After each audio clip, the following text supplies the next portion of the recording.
and Vincent D'Onofrio.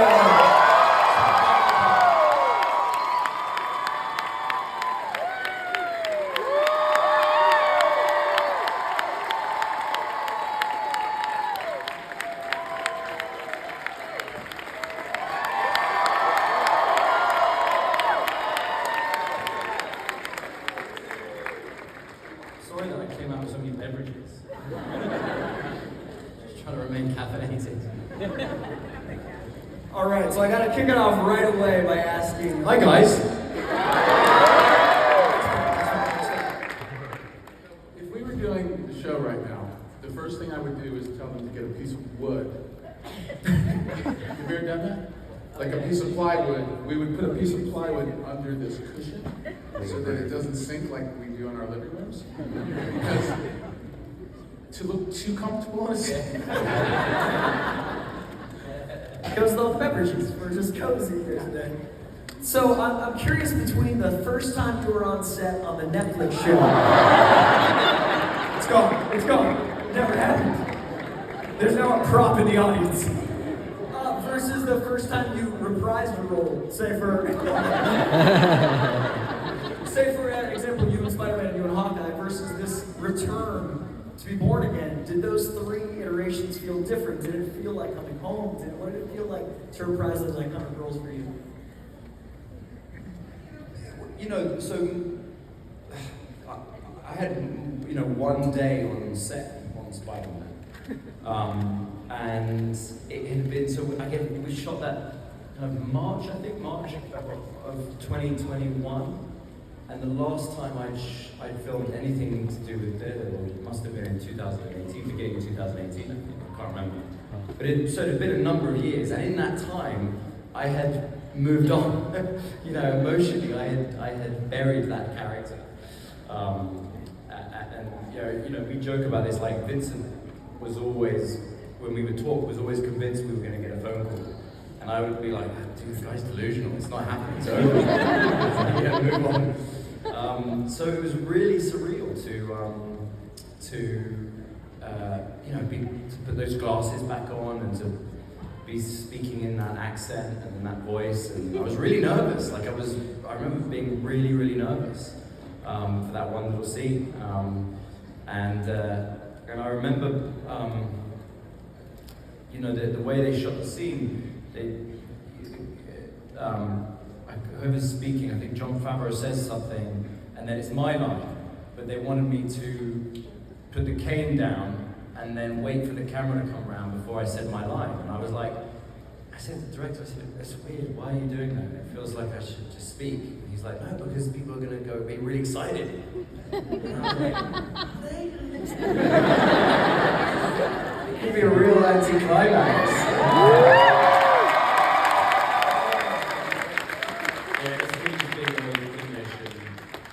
Self-deprecating, but no, it was very exciting. I saw it 4 times, and the first 3 times I couldn't even hear the first line. That was it was a beautiful thing to behold. And you were confident, you were waiting for that phone call. For you, what was that first? The suit goes back I up. wasn't waiting for it. I just had other jobs.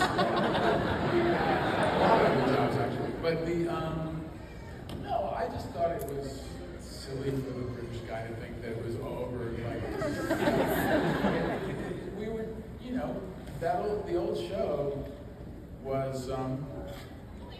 was good. We knocked it out of the park. Yeah.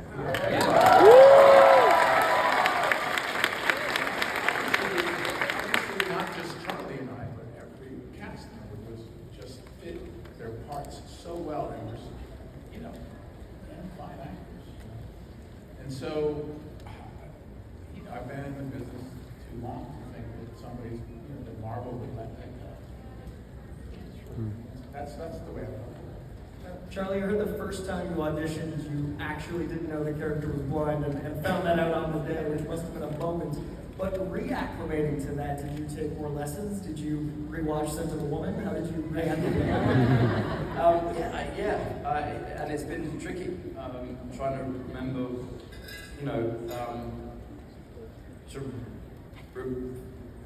remember technically how to do it and how it works and how it presents on camera. So yeah, it's been fun. I'm always like relieved when I have the glasses on because I can get away with much more. And as soon as the glasses come off, I'm like, right, okay, I've really got to focus on what my eyes are doing. And I'm pretty sure in the years in between doing Daredevil, I'm almost certain I've done scenes where I haven't looked at the other actor just because I've been used to not looking at the other actor. And I heard that Joe Stretche was the gentleman that helped you with Lovely that Joe, journey. yeah, and still is. I've been in contact with him again recently. Oh, that's He's amazing. been helping us with this iteration. And I know you're friends with David Mack. He did the cover of your book, and he invented Echo, and he's such a part of this world. I'm wondering what your exposure has been to the comic culture through Mack, who's such a part of us. Well, I mean, those guys to me, Bill and David, and I just met so many artists that are extremely talented that drew these characters. In a way that nobody did before, and it's just as David and Bill were the ones. Their art was the one when we started the old show. They were the one. Those were the two artists that their portrayals of him and myself. But our characters made a lot more sense to me than anything before them. Not that anything, but I read everything before them anyway. But and I think it was amazing. But there was something about the way they portrayed those characters that was moving for me, and I had them all over my office because to help me create the character that was in the old show with Fisk. So, those artists like David were a big deal to me, and I really appreciate it. And I continue to look back at their stuff and think about how, in a way, I can bring it forward. And again, reuse it, and just even if it's just like a sense of what they try to do, even if it's just in my mind. Now, I'd argue that the pair of you and your dynamic is such a strength of that first show, and what dynamic it was to have basically two protagonists defending their city in the way that they saw, and that strength of divisiveness. Now, do you find that was part of the pitch when you look back on it, or something that developed over your relationship and what the show was? I remember having a conversation with Stephen DeKnight, who was the showrunner for the first season, and he said something that unlocked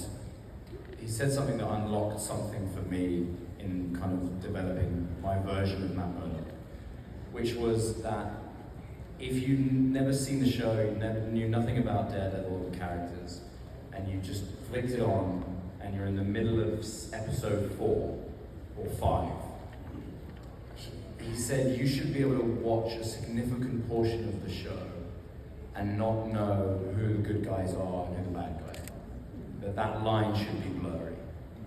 And for some reason that spoke to me in terms of who Matt Murdock was, that this is a man who is ultimately a force for good, but on that journey, he's of the opinion that you have to break eggs to make an omelette, and sometimes you cross lines.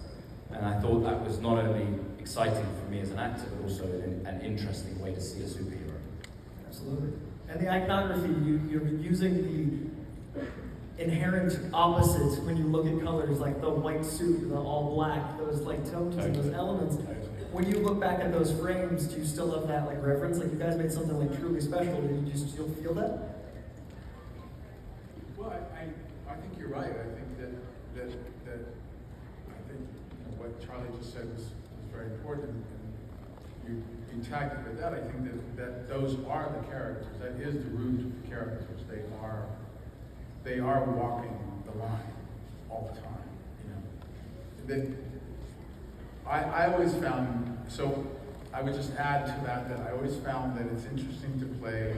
We did this a little bit in the old show. It's always interesting to play a guy who's as much of a mess as Wilson Fisk is, does, but yet and how we all know that he can do some pretty awful things when he gets angry, and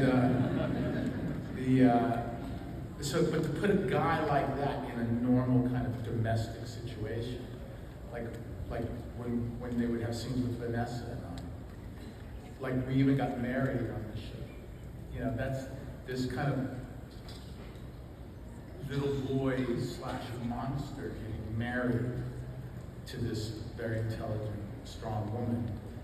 And it's such a, it's sort of like, I don't know, the comedy version would be when Peter Boyle does dances to Putting on the Ritz and Young Frankenstein. You know, it's taking a Frankenstein character and putting them in a kind of totally strange thing. And I think that this creation called Wilson Fisk, Kingpin, is you can do all of those things, you know, and that's when it starts to get interesting.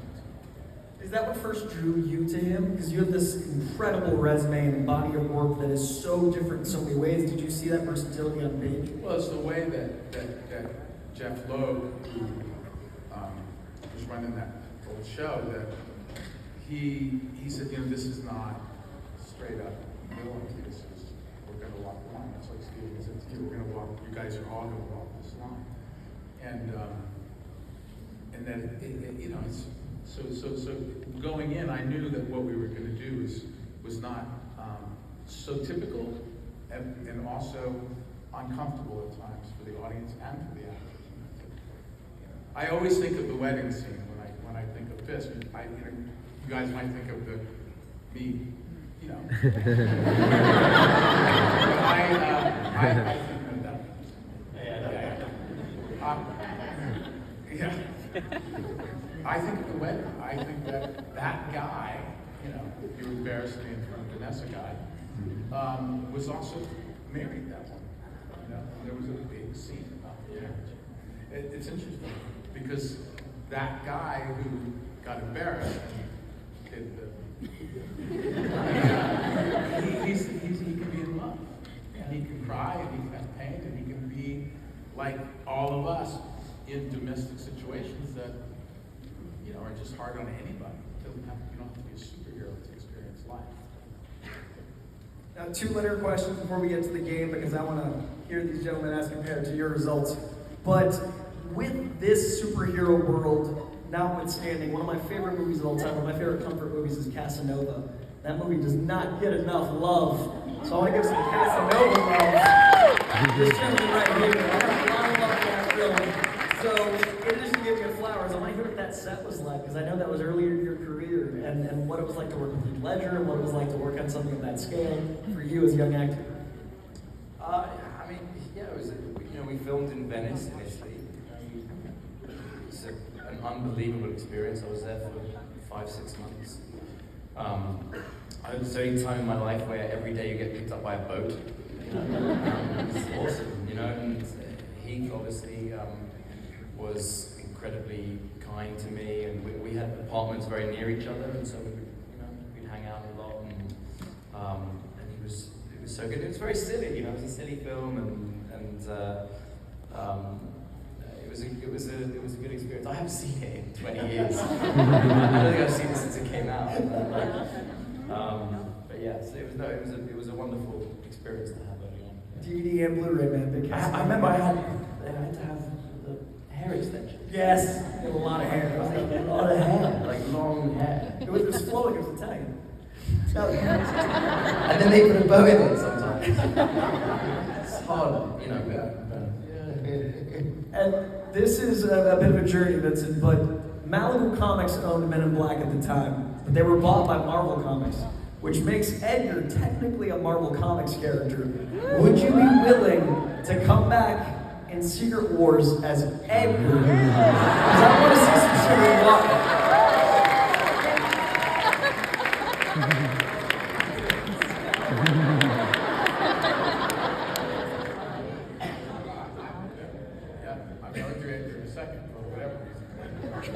But I can do it right now for you.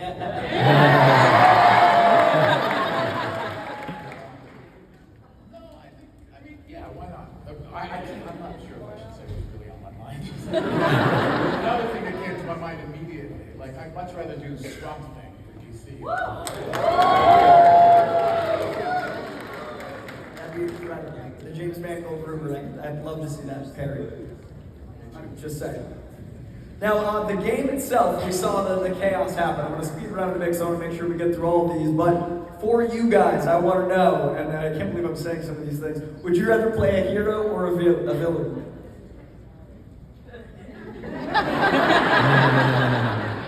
I'd like to try my hand with villain.